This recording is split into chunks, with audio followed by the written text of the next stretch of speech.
서울 강남의 아파트 단지. 겨울이 막 끝나고 초봄의 바람이 차갑게 불어오던 어느 저녁, 서민주는 아이를 재우고 난 후 거실에 홀로 앉아 있었다. 그는 30대 중반의 초등학교 교사였고 이제 막 3달 된 딸 하린이를 혼자 키우고 있었다. 아내 이소은은 출산 이후 심각한 산후 우울증을 겪으며 병원에서 장기 치료 중이었다. 민주는 교사로서 아이들을 가르치는 일을 사랑했지만 요즘 그의 삶은 무거운 짐처럼 느껴졌다. 낮에는 학교, 밤에는 아이 돌보기, 틈틈이 병원에 들러 아내를 챙기고 집안일까지 도맡아 했다. 병원비, 분유값, 월세, 관리비, 고정 수입으로는 감당하기 버거웠다. 무엇보다 아이가 밤에 울기 시작하면 어쩔 줄 몰라 허둥지둥하는 자신을 보며 그는 아버지로서의 무력감을 느꼈다. 이런 가족의 위기를 보고 가장 먼저 나선 이는 그의 장인이었다. 이준혁, 67세. 서울 마포소방서에서 30년간 근무한 베테랑 소방관. 5년 전 퇴직하고 조용한 노후를 보내던 그는 딸과 사위의 상황을 들은 후 조용히 짐을 쌌다. 그리고 지인의 소개로 강남 청우타워 지하주차장의 야간 경비원으로 재취업했다. 매일 저녁 10시부터 새벽 6시까지 출입 차량을 정리하고 CCTV를 점검하고 입주자들의 민원에 응대했다. 민주는 이 사실을 뒤늦게 알게 되었고 처음엔 극구 반대했다. 아버님, 무리세요. 밤에는 너무 춥고 위험해요. 그러나 이준혁은 고개를 저으며 웃었다. 이 몸 아직 쓸만해. 내가 도울 수 있는 게 이것뿐이라면 기꺼이 하마. 그 후로 민주는 매주 목요일 밤 근무 중인 장인을 찾아갔다. 따뜻한 커피와 간단한 간식, 그리고 조심스럽게 봉투 하나를 건넸다. 봉투 안에는 10만 원과 손글씨로 적힌 짧은 쪽지가 들어있었다. 아버님, 오늘도 수고 많으셨어요. 건강 잘 챙기세요. 이준혁은 그 봉투를 매번 거절하려 했지만 민주는 늘 같은 말로 막았다. 제가 할 수 있는 걸 하는 것뿐이에요. 아버님께서도 그러셨잖아요. 그날 밤도 마찬가지였다. 민주는 딸 하린이를 재운 뒤 청우타워 지하로 내려갔다.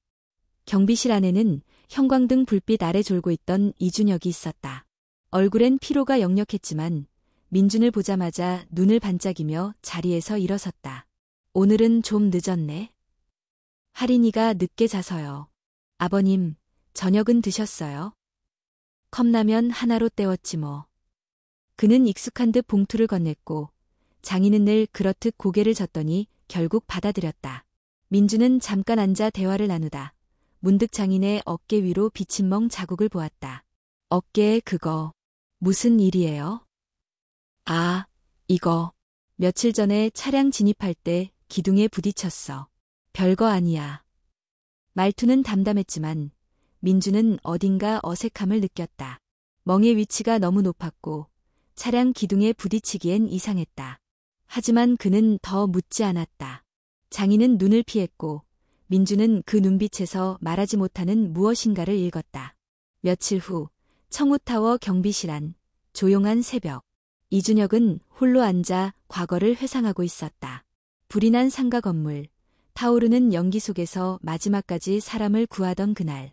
그는 불길 속에서 한 모녀를 구해냈고 그 대가로 폐에 손상을 입었다. 그 후로 건강은 예전 같지 않았다. 그는 책상 서랍에서 반쯤 구겨진 A4용지를 꺼냈다. 사직서. 몇 번을 썼다 지웠던 글씨. 오늘은 사인을 할 생각이었다. 하지만 지갑에서 흘러나온 작은 사진 한 장이 그의 손을 멈추게 했다. 민준의 딸, 그의 외손녀 하린이의 사진이었다. 그는 한참 동안 사진을 바라보다가 종이를 천천히 구겼다. 그리고 입가에 미소를 지으며 중얼거렸다. 조금만 더, 하린이가 이유식 먹을 때까지만. 다음 날, 민주는 학교 수업을 마친 후 또다시 경비실을 찾았다. 오늘은 목요일이 아니었지만 마음이 불안해 그냥 갈 수가 없었다. 그날, 민주는 다시 장인을 마주했고 그의 눈빛엔 평소와는 다른 피로와 슬픔이 서려 있었다. 아버님, 정말 괜찮으세요? 이준혁은 대답하지 않았다. 대신 민준의 어깨에 가볍게 손을 얹었다. 고맙다, 민준아. 그 말 속엔 수많은 감정이 섞여 있었다. 고마움, 미안함, 그리고 숨기고 있는 아픔. 민주는 마음 깊숙이 결심했다. 무슨 일이 있어도 장인의 그 눈빛을 지켜주겠다고. 그리고 그날 밤, 그는 알지 못했다. 단 몇 시간 뒤, 자신이 마주할 분노와 절망을. 그것은 단지 한 남자의 분노가 아니라 사회의 이명과 조용히 짓밟히는 존엄을 향한 싸움의 시작이었다. 그날 밤, 민주는 평소보다 이르게 청우타워 지하주차장에 도착했다. 할인이가 빨리 잠든 덕분에 조금 일찍 나올 수 있었고 어쩐지 마음이 불안했다. 장인의 멍든 어깨가 자꾸 마음에 걸렸다. 엘리베이터를 타고 지하 2층에 도착했을 때 주차장엔 묘한 긴장감이 흘렀다. 차 한 대가 빠르게 들어오고 있었고 경적 소리가 울려 퍼졌다. 차량은 고급 세단, 블랙 마이바흐였다. 뒤이어 들리는 건 날카로운 고함이었다. 이 자식이 미쳤나. 물을 튀겨. 이 차가 얼마짜린 줄 알아? 목소리의 주인공은 40대 초반쯤 되어 보이는 남자였다. 양복 차림의 단정한 외모, 그러나 표정엔 거만함과 분노가 가득했다.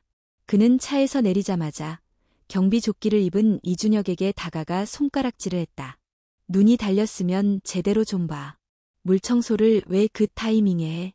이 차에 흠집 나면 당신 월급으로 감당할 수 있어? 이준혁은 고개를 숙이며 조용히 말했다. 죄송합니다. 일부러 그런 건 아닙니다.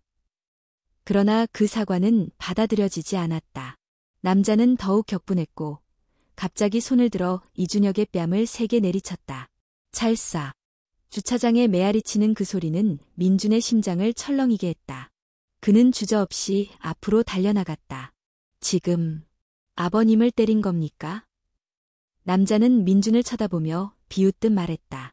아버님, 설마 이 노인이 당신 아버지야? 장인어른입니다. 제 딸의 할아버지이기도 하고요. 남자는 코웃음을 쳤다. 아, 이래서 피는 못 속인다고 하나. 아버지가 물을 튀기고 사위는 어디서 나타나서 훈계질이야. 민주는 손을 꽉 쥐었다. 교사로서, 아버지로서, 그리고 사위로서의 모든 인내가 한계에 다다르고 있었다. 그러나 그는 목소리를 낮췄다. 차가 중요하다는 건 압니다. 하지만 사람이 사람을 때려선 안 됩니다. 특히 나이 드신 분을요. 아, 그럼 맞고도 가만히 있으라고? 경비 주제에? 민주는 더는 참지 못했다. 남자가 그의 어깨를 밀치며 위협적으로 다가오자 그는 단 한 번의 동작으로 남자의 팔을 제압해 바닥에 눕혔다. 그건 공격이 아닌 제압이었다. 대학 시절 유도부에서 배운 기술이 무의식 중에 발동되었다. 남자가 바닥에서 소리쳤다. 이 미친놈. 내가 누군지 알아? 이 건물 전체에서 내 회사가 제일 큰 세입자야.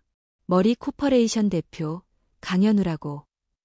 그 순간 주변에서 놀란 듯한 목소리가 들렸다. 이거 CCTV에 다 찍히고 있어요. 목소리의 주인은 경비실 동료 김순자 씨였다.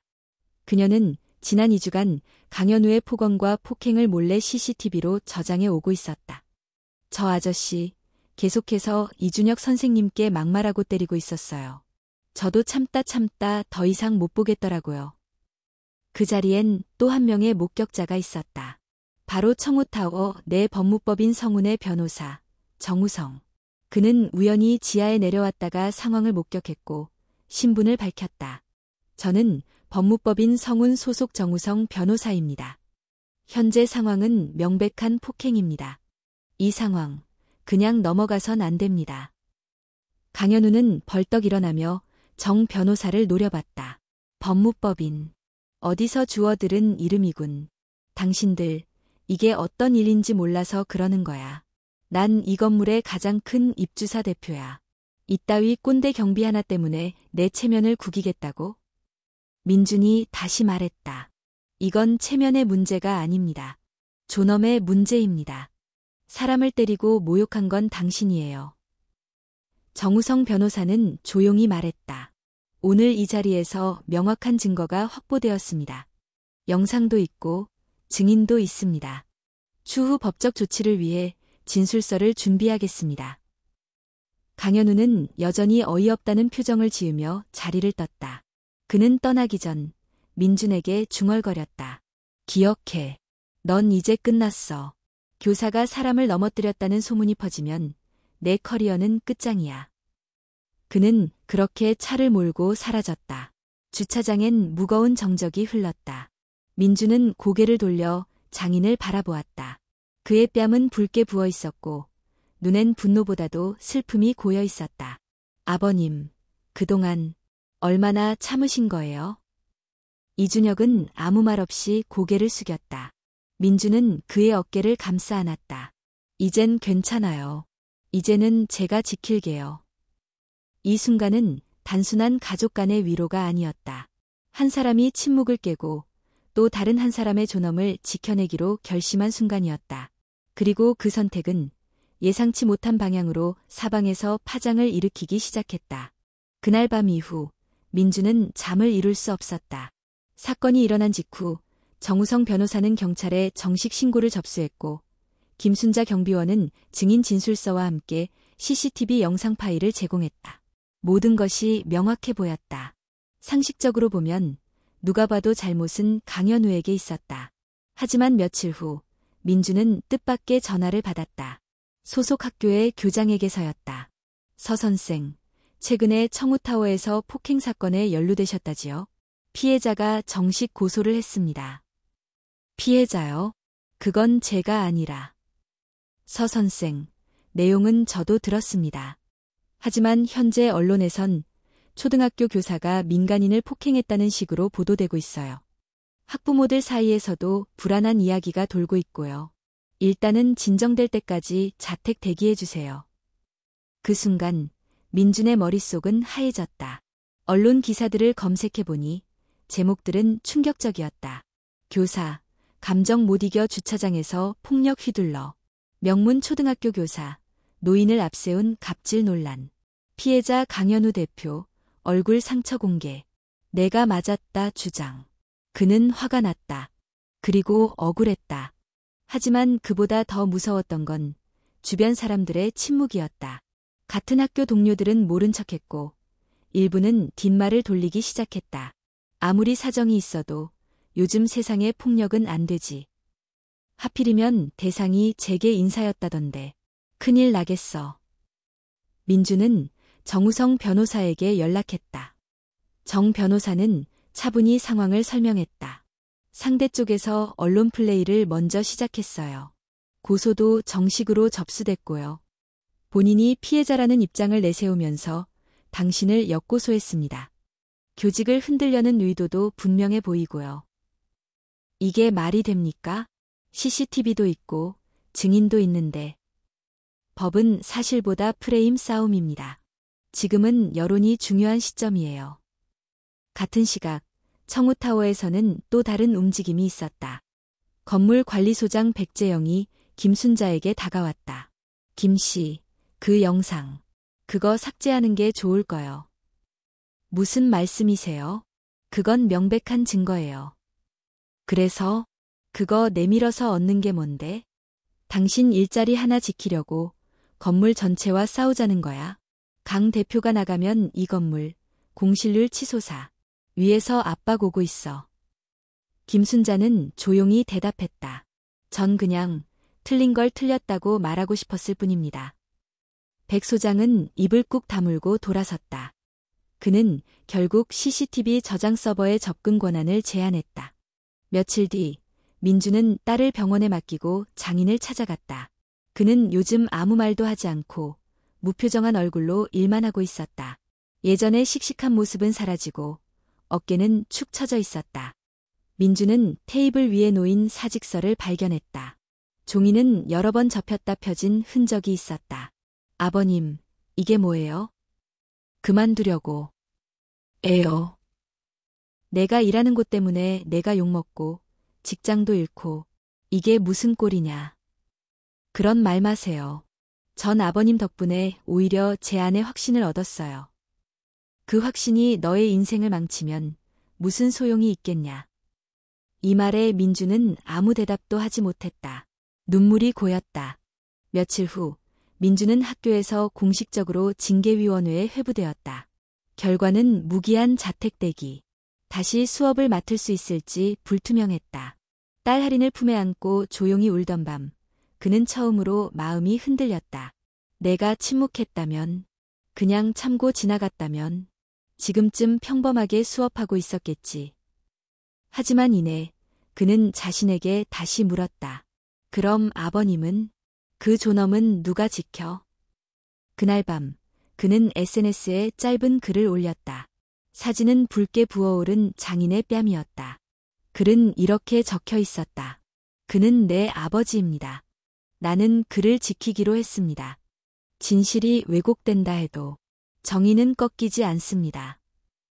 그 글은 하루 만에 수천 개의 공유와 댓글을 불러왔다. 어떤 이는 그를 지지했고 어떤 이는 비난했다. 용기 있는 행동입니다. 응원합니다. 이래서 교사들이 문제야. 감정을 못 다스리잖아.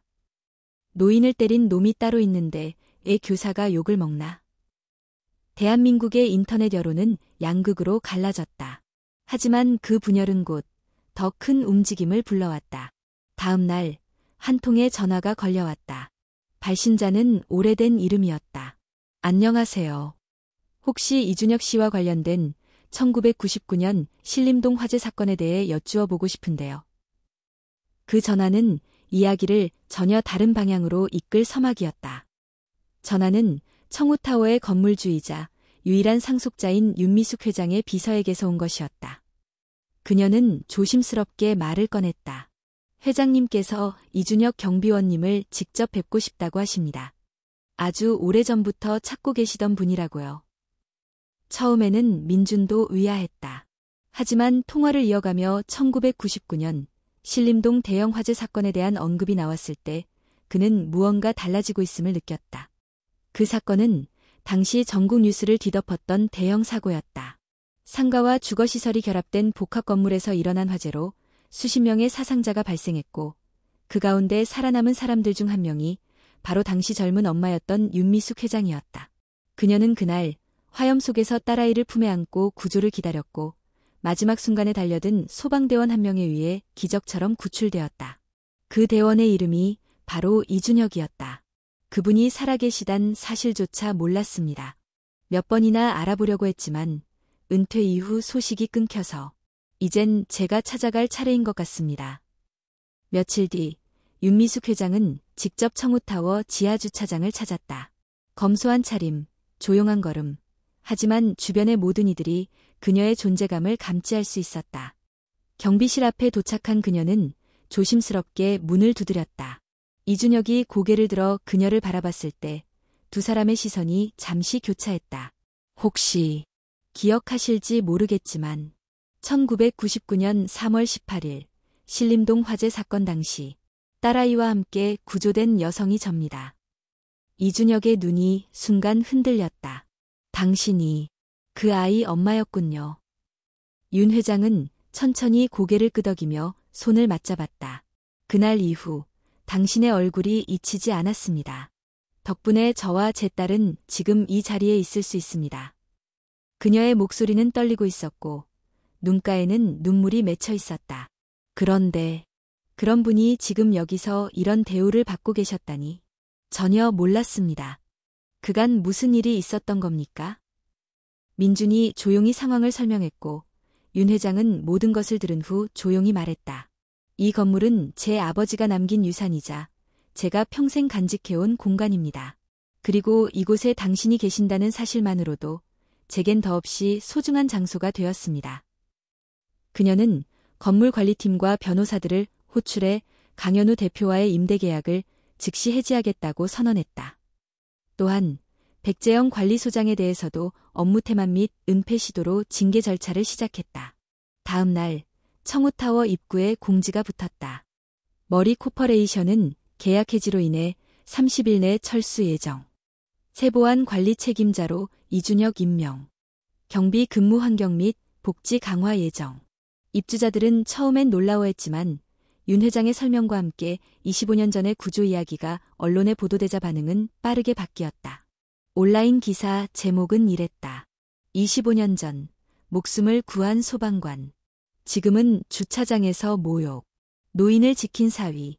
그리고 용기 있는 가족의 이야기. 윤미숙 회장, 은인의 명예회복 위에 직접 나섰다.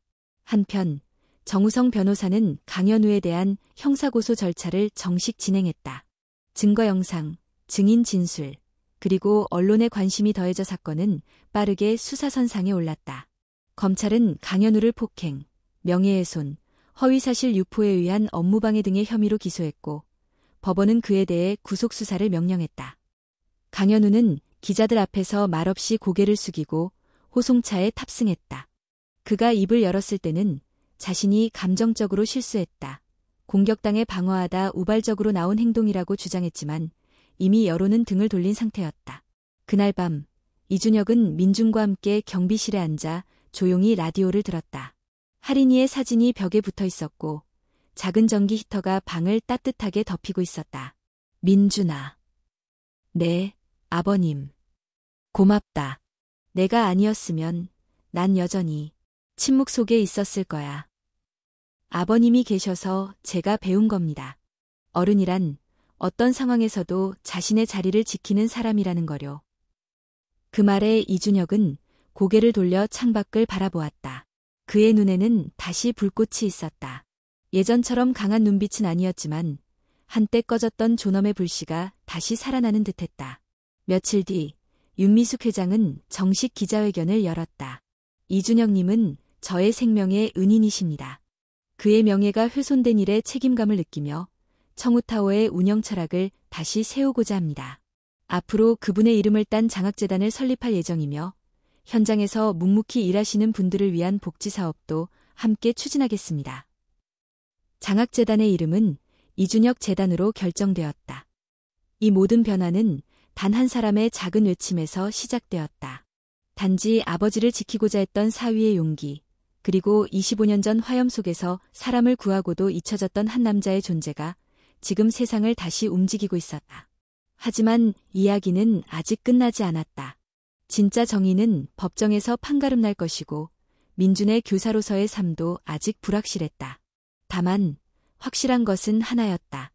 그들은 더 이상 침묵하지 않을 것이었다. 법정은 조용했다. 수십 명의 방청객과 기자들이 출석한 가운데 서울중앙지방법원 제7형사부의 재판이 시작되었다. 피고인석에는 정장을 입은 강현우가 앉아 있었고 맞은편 증인석에는 이준혁과 서민준이 나란히 앉아 있었다. 재판은 이미 많은 이들의 관심을 받고 있었다. 언론은 매일같이 이 사건을 다뤘고 노인을 지키기 위한 싸움이라는 제목의 기사들은 온라인 커뮤니티에서 수많은 공감을 얻고 있었다. 하지만 이 자리는 감정이 아니라 법이 판단하는 자리였다.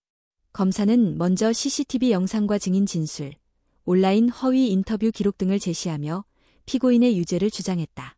영상 속 강현우는 분명히 이준혁에게 손찌검을 가하고 있었고 이후 언론에 내보낸 인터뷰에서는 전혀 다른 주장을 하며 여론을 조작하려 했다. 강현우 측 변호인은 여전히 반박했다. 피고인은 순간적인 감정 폭발로 인해 우발적으로 손이 나간 것입니다. 피해자도 당시 근무 중 실수를 범했고 피고인이 차량 손상에 대해 항의하는 과정에서 벌어진 사건입니다. 하지만 판사는 고개를 끄덕이지 않았다. 정우성 변호사는 마지막 진술에서 조용히 입을 열었다. 존경하는 재판장님, 이 사건은 단순한 폭행 사건이 아닙니다. 이는 대한민국 사회가 어떤 사람의 존엄을 어디까지 인정할 수 있는지를 시험하는 사건입니다. 나이가 들었다는 이유로, 직업이 단순하다는 이유로 누군가의 자존심을 짓밟을 권리는 누구에게도 없습니다. 이후 증인으로 나선 민주는 차분히 진술을 이어갔다. 저는 교육자입니다. 아이들에게 항상 옳은 일을 하라고 가르칩니다. 하지만 그날 저 자신에게 묻지 않을 수 없었습니다.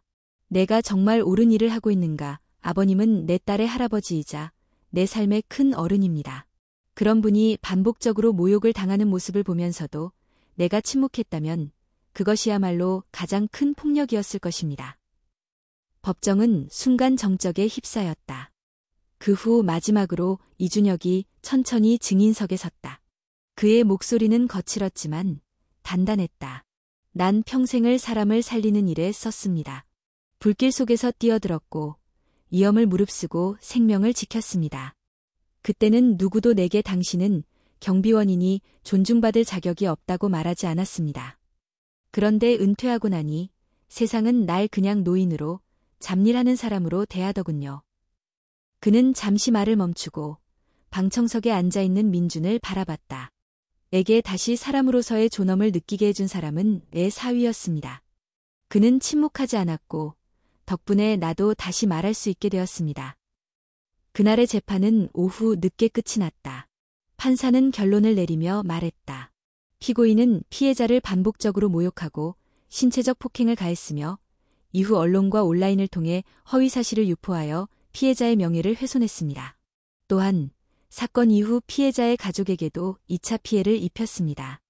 이에 피고인 강현우에게 징역 1년 6개월의 실형을 선고합니다. 강현우는 그 순간에도 믿기지 않는다는 표정을 지었다. 그는 다시 고개를 숙였지만 이번엔 회피가 아니라 단념의 무게였다. 재판이 끝난 후 법정 밖에서 수많은 취재진이 모였다. 하지만 이준혁과 민주는 따로 인터뷰를 하지 않았다. 그들은 조용히 청우타워로 돌아갔다. 며칠 후 민주는 학교로부터 복직 통보를 받았다. 교직원 회의와 학부모 연서명으로 복귀가 결정된 것이었다. 그를 반대하던 이들 중 몇몇은 사과했고 그의 행동을 지지하는 학생과 학부모들의 편지가 쏟아졌다. 선생님, 저희 아빠도 경비 일을 하세요. 그동안 너무 무시당하는 걸 보면서 슬펐는데 선생님 덕분에 용기가 났어요. 아이에게 제대로 된 어른이 되어주셔서 감사합니다. 그날 아침, 복직한 첫 수업에서 민주는 아이들 앞에 섰다. 얘들아, 오늘은 책을 안 읽고 선생님이 이야기 하나 해줄게. 누군가가 너희 가족을 모욕한다면 넌 어떤 선택을 할 거니? 아이들은 조용히 고개를 끄덕였고 민주는 웃으며 말했다. 가장 용기 있는 선택은 조용히 옳은 일을 지키는 거란다. 큰 소리가 정의가 아니라 정의는 누군가를 지키기 위해 나서는 그 마음이란다. 그날 오후 청우타워 입구에는 새로운 현판이 세워졌다. 이준혁 보안센터. 그 아래엔 작은 문구가 새겨져 있었다. 불길 속에서 생명을 지켰던 사람, 이제는 존엄을 지킨다. 그리고 그 주말 윤미숙 회장은 공식적으로 이준혁 장학재단의 설립을 발표했다. 소방관, 경비원, 환경미화원 등 현장직 노동자들의 자녀를 위한 장학금 제도와 복지 지원 프로그램이 포함된 재단이었다. 행사장 마지막에 민주는 가족과 함께 무대에 섰다. 이소은은 치료를 마치고 건강을 되찾았고 할인이는 엄마 품에 안겨 있었다. 아버님, 우리 다시 함께 걸어요. 더 이상 숨지 말고요. 이준혁은 아무 말 없이 고개를 끄덕였다. 그의 눈에 맺힌 빛은 더 이상 상처가 아니라 회복의 증거였다. 이야기는 끝났지만 그들이 남긴 질문은 계속된다. 당신이라면 침묵하시겠습니까?